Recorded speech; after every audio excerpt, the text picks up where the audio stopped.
200 guests in black tie watched my right hand go numb around a water glass, and not one of them called for help. My own sister made sure of that. She'd spent 30 years running that country club like she owned every brick of it.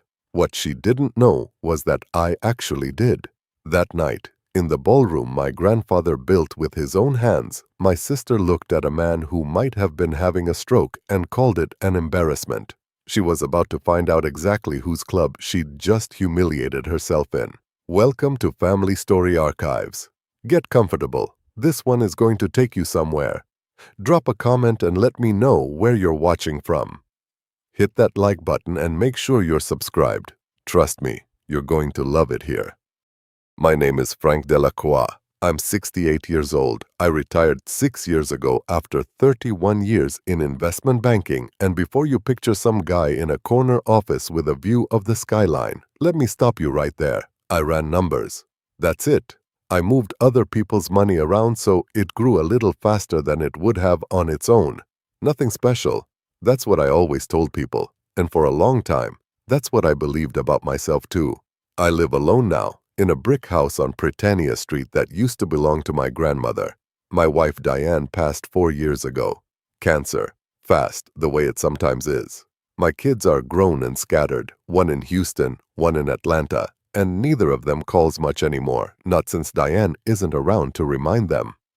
Every Tuesday and Friday morning, I walk 2 blocks to a coffee shop on Magazine Street called Ignatius, and I play chess against myself at a table by the window. The owner, a kid named Dimitri, keeps my board set up before I even walk in. That's the whole life.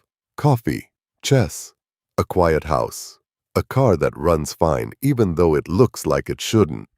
What nobody in my family knew, not my sister, not my kids, not one single soul at that club except for 2 people I trusted with my life, is that I own the Delacroix Country Club, not a membership, not a seat on some ceremonial board. I own it. All of it, through a holding company called Bayou Crescent Holdings, which on paper belongs to a man named Marcus Whitlow, my attorney of 24 years, acting as trustee. My grandfather built that club in 1958 with his own hands and a bank loan he spent a decade paying off. In 2009, when half this city's finances were on fire, the club was 6 weeks from bankruptcy. I bought every outstanding share through Bayou Crescent quietly over 4 months, so nobody would ever say the Delacroix name got rescued by charity. I didn't do it for credit. I did it so the thing my grandfather built wouldn't disappear into some developer's condo plans. My grandfather, Émile Delacroix, built that club with 3 other men from his shipping company, all of them sons of immigrants who'd been turned away from the older, whiter shoe clubs across town for not having the right last names. He used to tell me, when I was small enough to sit on his knee on that same terrace, that the point was never exclusivity. The point was a place where a longshoreman's son and a lawyer's son could sit at the same table and nobody would ask which one paid full price. He kept the dues low on purpose, for decades, even when board members pushed him to raise them. He wanted the club to stay reachable, not just respectable. Peggy inherited his seat on the board when he passed in 1991, but somewhere along the way, I think she inherited the building without inheriting the reason it existed. She loved what the club looked like. I'm not sure she ever loved what it was for. I never told Peggy. She was already the one who mattered there, the one on every committee, the one whose name got engraved on the little brass plaques by the ballroom doors. Let her have that. I never needed it. I should have known that not needing something and not being punished for not having it are 2 very different situations. The first time it happened, I almost let it go. It was the Christmas after Diane died, at Peggy's house on Nashville Avenue. 20-some relatives crammed into her dining room under a chandelier she'd had shipped from a estate sale in Baton Rouge. I came straight from the house without changing out of my work clothes because I'd been fixing a leak under the kitchen sink all afternoon. The dining room smelled like the same cedar candles Peggy bought every December, and someone had the fireplace going even though it was 60 degrees outside, which is just how Christmas works in New Orleans. Peggy looked at me across the appetizer table and said, loud enough for her daughter-in-law to hear, "Frank, honestly, you could at least dress like you belong here." Somebody laughed. I don't remember who. I remember the sound more than the face. A short, easy laugh. The kind that tells you the joke wasn't really about clothes at all. I told myself she was grieving too, in her own way. Diane and Peggy had actually gotten along, which was rare for Peggy and anyone. I let it slide. 6 months later, my granddaughter Chloe got engaged, and the invitations went out for an engagement dinner at, of all places, the Delacroix Country Club. I opened my mailbox on a Thursday afternoon in June, and there was no invitation. I called my daughter-in-law, Chloe's mother, and she went quiet on the phone before she finally said, "Aunt Peggy handled the guest list, Dad. I'm sure it was an oversight." It wasn't an oversight. I found that out 3 weeks later when Peggy mentioned at another family dinner that she'd trimmed the list to, and I'm quoting her exactly, "people who actually represent the family well." She said it while looking directly at my car keys sitting on her kitchen counter. I didn't say anything that night either. I want you to understand that about me. I'm not a man who raises his voice at a table. My whole career, I dealt with men trying to bait me into losing my temper so I'd say something they could use against me later. You learn to sit still. You learn to let the silence do the talking. But silence has a cost too. And I was about to find out exactly what mine was. By late August, Peggy had stopped inviting me to anything at all. No explanation, no argument, just a slow erasure. The kind where you notice one day that your name simply isn't on the list anymore and nobody remembers when that started. I called her twice in September, both times straight to voicemail. The third time, my number came up and she picked up just long enough to say, "Frank, I'm in the middle of something," and hung up. If I asked you right now to guess how she'd justify that to herself, you'd probably get it wrong. I know I did. The Saturday everything changed was September the 14th. Peggy was hosting the annual Founders Gala at the club, the biggest social event on her calendar, the one where she got to stand at the podium and talk about our grandfather's legacy like she was the one who'd kept it alive. I wasn't invited. I went anyway, not to make a scene. I told myself I just wanted to see the ballroom decorated one more time, the way it used to look when I was a kid and my grandfather would let me hide under the linen tables during the band breaks. Yvette Boudreau, the club's general manager for the last 11 years and the only staff member who knew exactly who I was to the place, let me in through the side entrance near the kitchen, no questions asked. I stood near the back by the bar in a gray sport coat that Peggy would later describe publicly as something he probably bought at a gas station. I watched my sister work the room like a queen greeting subjects. 200 people in black tie, string quartet in the corner. My grandfather's photograph blown up 8 feet tall on an easel by the entrance, and my own name nowhere near any of it. That's when my right hand stopped listening to me. I was holding a glass of water and it just slipped, fingers gone loose like somebody had cut a wire. Then the right side of my mouth started to feel heavy, thick. Wrong. I tried to say Yvette's name, and what came out was closer to a mumble. A woman near me gasped. Someone else stepped back like I was contagious. And then Peggy turned around. For 1 second, before she registered who I was, there was actual concern on her face. Then she recognized the gray sport coat, and something in her expression closed like a door. "Oh, for God's sake, Frank," she said loud enough for half the ballroom to hear. "What are you even doing here?" I tried to answer. Nothing came out right. My knee buckled and I grabbed the edge of the bar to stay upright. "He's fine," Peggy announced to the room, waving a hand like she was shooing away a fly. "He does this. Attention. Please, everybody, go back to your conversations." Somebody near me, I think it was Peggy's son-in-law, said, "Should we call someone?" And my sister, in front of 200 people, in the ballroom my grandfather built and I had quietly saved from foreclosure, said the sentence I will never forget as long as I live. Nobody invites him anywhere anymore for a reason. Don't encourage this. If you've been listening for a while, do us one quick favor. Subscribe. A lot of people watch without ever doing it, but it costs you nothing and it means everything to us. Hit the like button while you're at it and drop your thoughts in the comments. I want to back up here because the ballroom isn't where this story actually started falling apart. It started 3 weeks earlier in a much smaller room with a woman named Dorothy. Dorothy Kessler was 79, a widow who'd been a member of the club since 1974, back when it still had a bowling alley in the basement that nobody remembers anymore. Dorothy had fallen behind on her dues after her husband died and left her with medical debt neither of them had told anyone about. Peggy, as head of the membership committee, sent Dorothy a letter in August informing her that her 30-year membership was being terminated for non-payment, effective immediately, no exceptions, no payment plan offered. Dorothy called Yvette in tears. Yvette called me. Then came Harold, a retired shrimp boat captain, 81, 3 months behind because his daughter had needed help with a car repair and he'd quietly covered it instead of paying his club bill. Then Al Fontenot, 74, a heart procedure, had eaten his savings. Then a widow named Loretta Sims, whose late husband had been a founding member back in 1958, the same year as my grandfather, terminated over an $1,100 balance while Peggy's own dues, as it turned out, had been unpaid for 4 months and simply never flagged because she sat on the committee that did the flagging. By the second week of September, Yvette had 34 names on a list. 34 members, most of them over 70, most of them people who'd known this club their whole lives, cut off with form letters that had Peggy's signature at the bottom.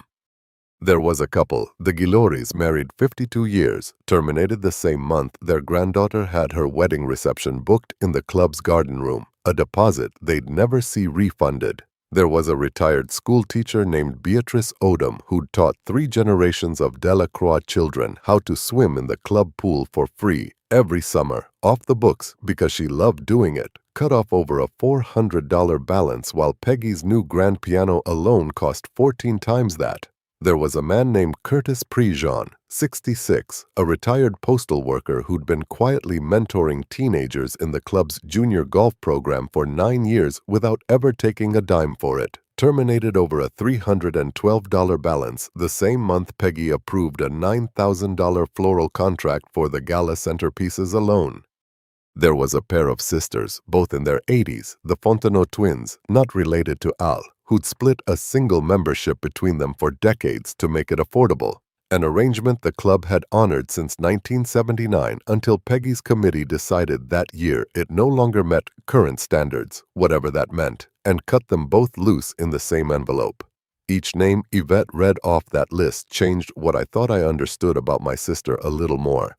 This wasn't a woman trimming a budget. This was something closer to sorting, deciding who still fit the picture she wanted people to see when they walked through those doors. I kept asking myself what exactly she thought that picture was worth and who she imagined would still be standing in it once everyone who remembered what the place was actually for had been quietly shown the exit. I need you to sit with that number for a second because it's easy to hear 34 and let it slide past you like a statistic. Dorothy Kessler kept a photo in her wallet of her husband standing in that ballroom in 1975, the night they got engaged there. Harold still had his old boat captain's cap hanging in his coat closet at the club, waiting for a locker that didn't exist anymore. These weren't line items. These were people who'd built their whole adult lives partly inside those walls, and my sister was erasing them one polite letter at a time while she redecorated the lobby with the club's operating budget. I asked Yvette to pull the actual financials. What she found didn't just concern me, it scared me. It took her 9 days, working after hours in the small office behind the pro shop, cross-referencing termination letters against the board minutes Peggy rarely bothered to have anyone else review. Yvette wasn't an accountant, but 11 years of managing a building's operating budget teaches you how to read a spreadsheet for what it isn't saying as much as what it is. She'd call me some nights at 9, 10 o'clock, her voice tired, saying things like, "Frank, I found another one," and reading me a name I'd either half remember from some Easter brunch decades ago or never known at all, which somehow felt worse. Membership terminations for delinquent dues had jumped 400% in 8 months. In the same period, Peggy had approved $62,000 for lobby renovations, a new grand piano nobody had requested, and a redesigned website featuring prominently her own biography and a section titled A Legacy of Excellence that mentioned our grandfather exactly once. Here's the part that turned my stomach. Peggy wasn't quietly pocketing money. That would almost have been simpler to understand. What she was doing was worse in its own way. She was purging the membership rolls of anyone who didn't project the image she wanted, anyone whose financial hiccup made the place look less shiny, while spending lavishly on anything with her name attached to it. Dorothy Kessler wasn't cut for the money. Dorothy was cut because Peggy had decided the club needed, in her words to another board member, a cleaner membership profile going into the anniversary year. 60 years since our grandfather founded that place to give working families in this city somewhere to belong, and his own daughter was quietly deciding who deserved to belong anymore. I called Marcus Whitlow the same week. He'd handled Bayou Crescent's paperwork since the beginning, and he was the only outside person who knew the full structure of what I owned. I told him what Yvette had found. He was quiet for a moment, and then he said something I still think about. "Frank, you've had the power to stop this for 3 weeks. What exactly are you waiting for?" I didn't have a clean answer for him. Maybe some part of me wanted to see how far she'd go without me stepping in. Maybe some part of me still hoped my sister would catch herself. She didn't. If anything, she got worse. 2 days before the gala, she sent Dorothy Kessler a second letter, this one informing her that if she attended any club event as a guest of another member, she'd be asked to leave because the board, meaning Peggy, felt it would be uncomfortable for everyone. I want to be honest about something. Part of what kept me quiet those last few weeks wasn't patience. It was fear. Plain and simple. The kind I hadn't felt since I was young and just starting out. Fear that if I revealed what I owned, Peggy would decide the only reason I'd ever bought those shares was to control her, to prove something, to finally win whatever competition she seemed to think we'd been running since we were children fighting over our grandfather's attention. I didn't want that story to become the truth just because it was the easiest one for her to tell herself. So I waited, and I told myself waiting was patience, right up until the night it very nearly cost me my life instead. That letter is what finally moved me, not the money, not even what she'd said about my car. An 80-year-old widow told she wasn't welcome to set foot in a place her husband helped keep alive with his own hands because Peggy Delacroix Ashworth had decided who counted as presentable. I drove over to see Dorothy myself that Tuesday instead of going to Ignatius. She lived in a shotgun house off Magazine, the kind with a porch swing that's been repainted so many times you can't tell what color it started as. She made me coffee in a chipped mug that said "World's Best Grandpa" on the side, a gift from a grandson who barely visits anymore, and she told me about the night in 1975 her husband proposed to her on the club's back terrace. Under string lights he'd paid an electrician friend to put up special because he couldn't afford anything fancier and wanted it to feel like it anyway. "I'm not asking you to fix it, Frank," she told me, both hands wrapped around that mug like it was the only warm thing left in the world. "I just didn't think I'd live long enough to be told I don't belong somewhere Harold and I built our whole life around." I didn't tell her who I was that day. I told her I'd look into it. I drove home with my jaw so tight I had a headache by the time I got to Britannia Street, and that's not something that happens to me easily. 31 years in banking teaches you to sit across from angry, desperate, or grieving people and keep your face level. Dorothy's chipped coffee mug undid that in about 40 minutes. 2 weeks before the gala, there was a smaller moment, the kind that's easy to miss if you're not paying attention, but I was paying very close attention by then. Peggy hosted a family lunch at her house to finalize gala seating charts, and my name came up when my son-in-law asked, innocently enough, whether I'd be at table 12 with the rest of the family. "Table 12 is full," Peggy said, not looking up from her clipboard. "Frank can sit wherever there's room, if he even comes. He doesn't usually. As if the absence had been my choice all along, and not a slow campaign of doors quietly closing while I stood on the other side of them. A few days after that lunch, I ran into Peggy by accident outside a pharmacy on Magazine Street. I'd pulled up in the Buick to grab Diane's old blood pressure cuff, which I still used out of habit more than need. Peggy was getting out of her Mercedes at the same time, and she looked at my car the way you'd look at something that had wandered into the wrong parking lot. "You're an embarrassment in that car, Frank," she said, not even bothering with a greeting first. "Everyone at the club talks about it. Diane would have made you trade it in years ago." I didn't say anything back. I bought the blood pressure cuff, drove home, and sat in my driveway for a while before I went inside, turning her sentence over in my head, the part about Diane most of all. My wife had never once complained about that car. She used to say it reminded her of me, reliable and unfussy and not particularly interested in what anyone else thought it should look like. Peggy invoking her felt like a small theft, taking someone I'd lost and using her to win an argument she'd never have actually made. I asked Marcus to prepare the paperwork that week, quietly. Not to use it yet, just to have it ready. I told Yvette the same thing, have everything ready. I don't yet know exactly when, I told her, but soon.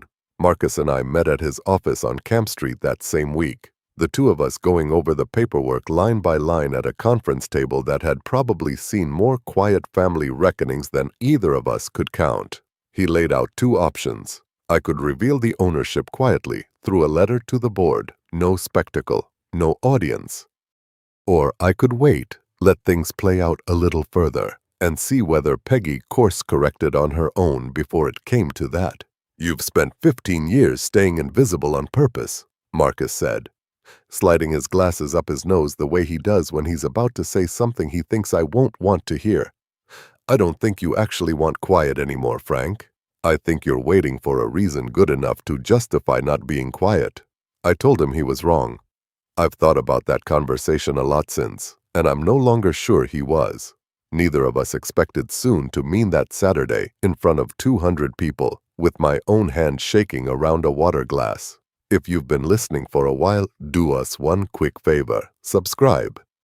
A lot of people watch without ever doing it, but it costs you nothing and it means everything to us. Hit the like button while you're at it and drop your thoughts in the comments. Yvette was already moving before Peggy finished her sentence. She didn't ask for permission. She didn't check with the board. She grabbed her radio off her belt and called for the club's on-site first aid kit and an ambulance in the same breath, her voice cutting clean through the string quartet, which had, mercifully, stopped playing.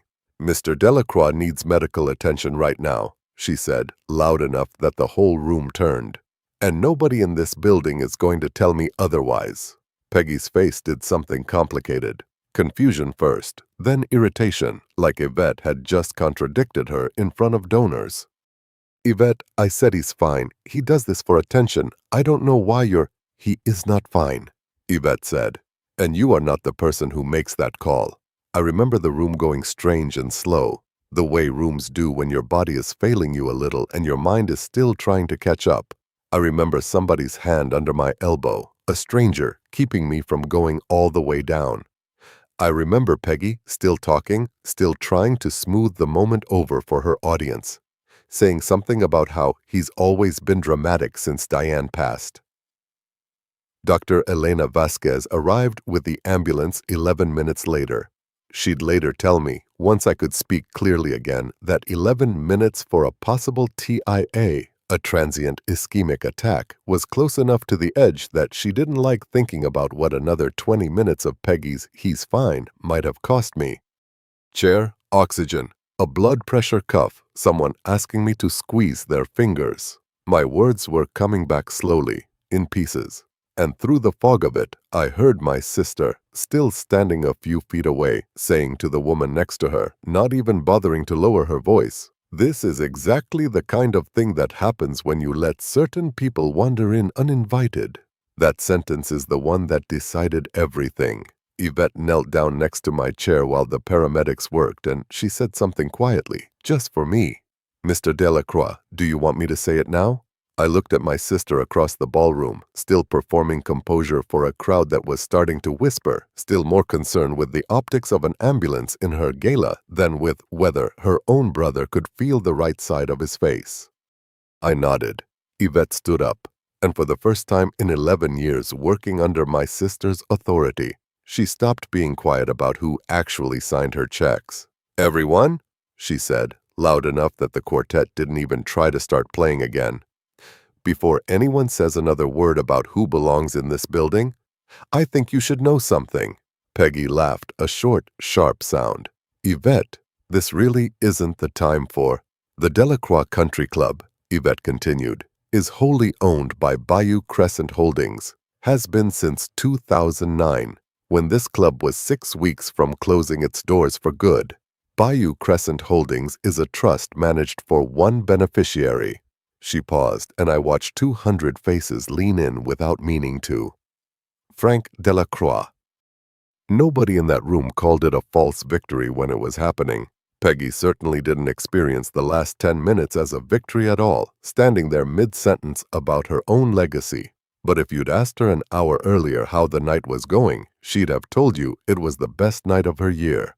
She'd spent 40 minutes at the podium describing our grandfather's vision for the club, using the word legacy 9 times by my later count. And she'd just finished accepting applause for a renovation she'd personally overseen when the string quartet stopped and 200 people turned to watch an old man's hand fail him at the bar. That's the thing about the ground giving way. You don't usually feel it until you're already falling. A man near the podium, someone I didn't recognize, board member maybe, called out, "Peggy, is he all right? Should someone check on him?" "He's fine," Peggy said again, sharper this time. Like the question itself was the real interruption of her evening. "I told you, he does this." Yvette's voice, when it came, wasn't raised. It didn't need to be. 11 years of running that building had taught her exactly how to make a room go silent without shouting, and every head turned toward her the way iron filings turn toward a magnet. "That's not—" Peggy started and stopped. She looked around the ballroom at the piano she'd chosen, the floral centerpieces she'd fought the vendor over for weeks, the easel with our grandfather's photograph, as if the room itself might contradict what she was hearing. "That's not possible. Frank doesn't have that kind of money. Frank drives a Buick." "Frank," Yvette said, "bought every outstanding share of this club through a holding company 4 months after your father, God rest him, and I both watched the bank send its first foreclosure notice. Frank paid off the mortgage on this building in full in 2014. Frank has personally covered 11 membership scholarships for widows and veterans over the past 6 years, all of them anonymous, all of them approved through me directly because he didn't trust the board, meaning you, Mrs. Ashworth, to administer them fairly." Somebody near the back, an elderly man in a wheelchair, I later learned it was Al Fontenot, one of the 34 names on Peggy's termination list, said, quiet but clear enough to carry, "He's the reason I got my scholarship letter last spring." A murmur went through the crowd after that, the particular sound 200 people make when they're all recalculating something at once. A woman near the podium turned to her husband and whispered something about the piano, about the lobby, doing the math out loud without meaning to.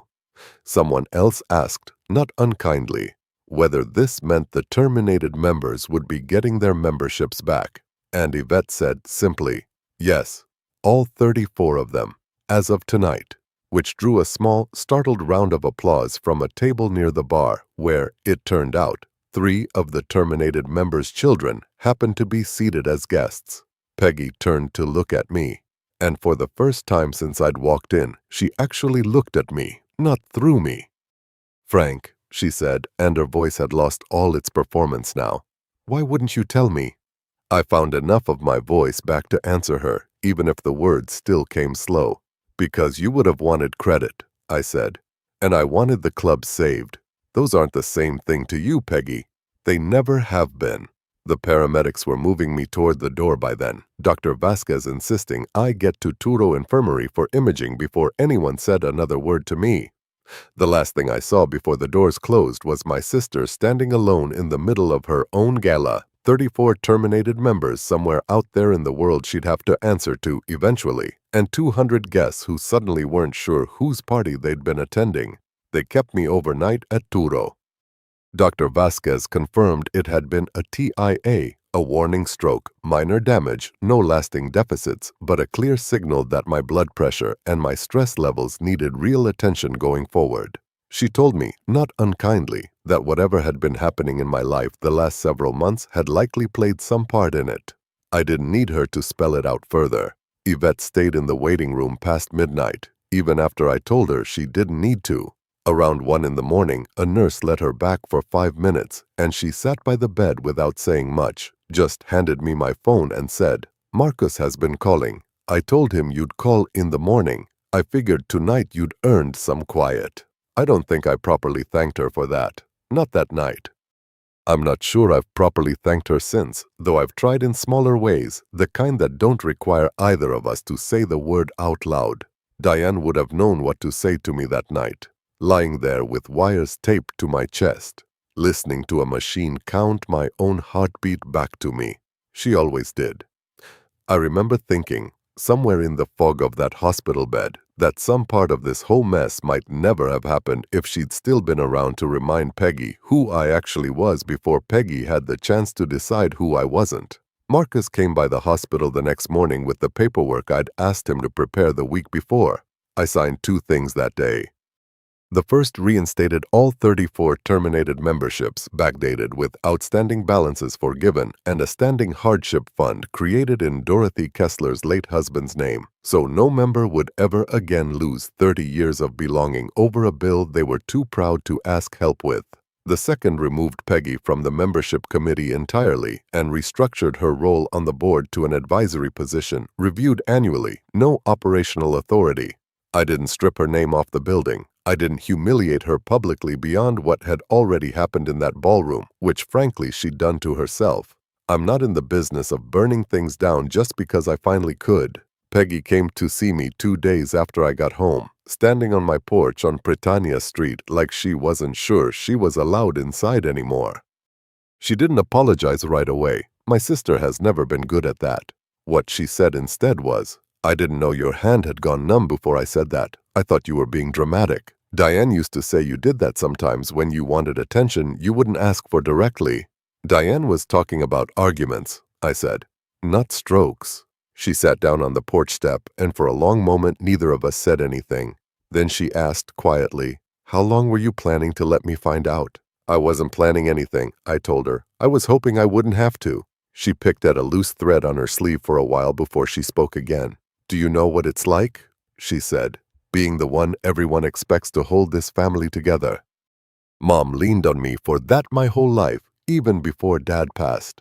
And then you just, quietly bought the one thing I actually built something out of and never said a word. "I didn't buy anything to take it from you, Peggy. I bought it so there'd still be something left for you to build on. Those aren't the same thing either." She didn't have an answer for that one. We sat with the quiet for a long minute. The kind of quiet that used to scare me when we were kids and our parents fought, but didn't anymore. Eventually, she asked about Dorothy and Harold and the others by name. Actual names now instead of a list to be managed, and I told her what I knew about each of them. She wrote a few things down on the back of an envelope from her purse, which struck me as the first genuinely useful thing I'd seen her do with a piece of paper in longer than I wanted to admit. Dorothy Kessler sent me a handwritten letter that same week, the kind with actual stationery, thanking me for something she said she'd stopped believing people still did for each other without wanting something back. Alfonso notes started showing up at Ignatius some Tuesday mornings, and now there are 2 chess boards at that table instead of 1. Chloe, my granddaughter, called me the day after the gala, crying, saying she never knew about the guest list, that she'd have fought for me to be there if she had. I believe her. She and I had a long dinner together 3 weeks later, just the 2 of us, at a small place on Freret Street she picked because she said it felt more like me than anywhere fancy would have.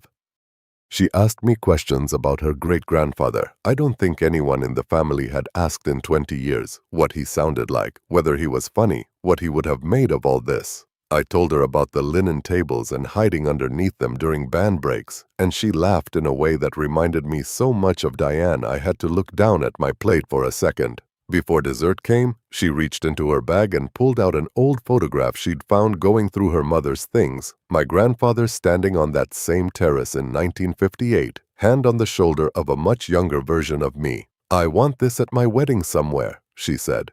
"Actually at it this time." That's still on the refrigerator in my kitchen, held up with a magnet shaped like a fleur-de-lis Diane bought at a flea market 20 years ago. Peggy still runs the social calendar. She still has her chandelier and her committees. But she checks the hardship list herself now, every month. And last spring, she personally drove Loretta Sims to a doctor's appointment because Loretta didn't have anyone else to ask. I don't know if that's forgiveness or just the slow, unglamorous work of becoming a decent person, a little too late. Maybe it doesn't have to be one or the other. Beatrice Odom got her membership reinstated with a formal letter of apology from the board, though not from Peggy directly. And she's back at the pool most summer mornings, calling out stroke corrections to kids who have no idea she once taught their grandparents to swim in that same water.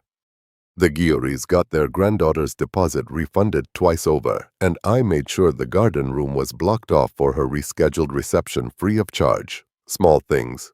None of them undo a form letter that made an 80-year-old woman feel disposable, but they add up to something, even if it's not the kind of victory you can put on a plaque. Marcus Whitlow still handles Bayou Crescent's paperwork, though these days there's less of it to hide. I stopped needing the holding company's silence once the truth was already out in that ballroom. What I do now, I do under my own name, which took some getting used to after 15 years of not having to. I should tell you something about Yvette that I didn't know myself until after all this was over. 2 years ago, before any of this started, I tested her once quietly, the way I suppose old bankers can't help themselves from doing. I told her I was having a rough year financially, nothing serious, just enough to see how she'd respond if the man behind Bayou Crescent Holdings looked, for a moment, like he couldn't pay his own honorary membership fee. She never said a word to anyone. She just paid it herself, out of her own salary, twice. Before I finally told her the truth and gave the money back with interest she refused to accept. She told me that night she didn't care whose name was on the holding company. She cared whether the club stayed a place her own kids could someday bring their kids. I think about that more than I think about almost anything else from this whole year. Doctor. Vasquez follows up with me every 6 months now. Blood pressure, blood work, the whole routine.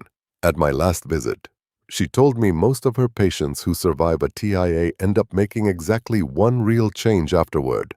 If they're lucky, usually diet or exercise.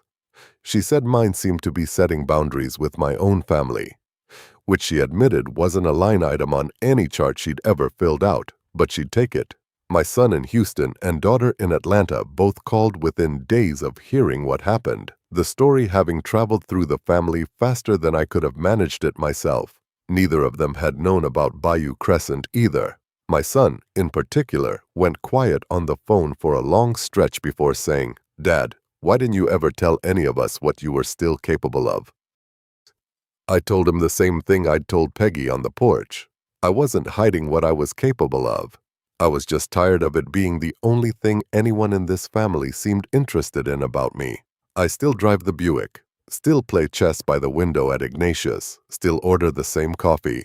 Yvette joins me most Fridays now, and we don't talk about the club much when she does. We talk about her daughter's college applications, about the weather, about nothing in particular, which is its own kind of luxury after a year like the one I'd had.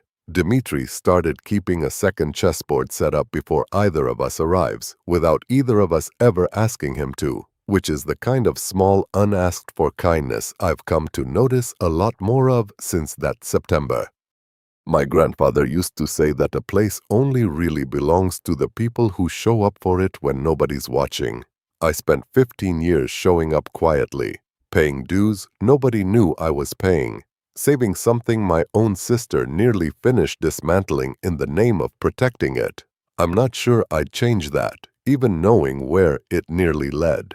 There's a version of this story where I reveal everything. The first year I bought those shares, stand up at some anniversary dinner and take a bow, and maybe that version spares me a stroke scare in a rented tuxedo jacket. But I don't think it spares Dorothy Kessler or Curtis Prejean or any of the 34 names on a list I never should have needed a spreadsheet to learn about. Sometimes staying quiet costs you something you don't see coming. Sometimes it's still the right call for longer than feels comfortable. What I know now is that quiet has a limit. Mine turned out to be an 80-year-old widow's second termination letter and my own sister's voice telling a room full of people not to bother helping me. I'll tell you this much though. The next time somebody in my family decides who does and doesn't belong somewhere, they're going to ask first. Because it turns out the old fool in the crooked parked Buick was never the one who needed permission to be there. Some nights I still sit on that back porch on Britannia Street and think about the version of that Saturday where I just stayed home, where I never walked in through the kitchen entrance, never stood by that bar, never let my sister say what she said in front of 200 people because there was no ballroom to say it in. In that version, Dorothy Kessler probably never gets her membership back. Curtis Prejean probably keeps mentoring those kids on borrowed time until somebody finally notices he's gone too. I don't know that I'd call what happened to me a blessing. A stroke scare isn't something I'd wish on anyone. And there are mornings my right hand still feels a half-second slower than it used to, a small reminder I carry around now whether I want to or not. But I think about my grandfather sometimes, standing on that terrace in 1958 with a bank loan he wasn't sure he could pay off, betting on the idea that a place built with the right intentions is worth protecting even when nobody's watching, even when protecting it cost you more than you planned on spending. I think he'd have understood why I stayed quiet as long as I did. I think he'd have also understood why, eventually, quiet stopped being enough. Nobody invites him anywhere anymore, my sister used to say. These days, the truth is a little simpler. He's the reason any of them have somewhere to be invited to at all. If you enjoyed this story, join our community by hitting that like button and subscribing for more real, raw, and family-centered stories. And as always, thank you for being a part of Family Story Archives. I will see you on the next one.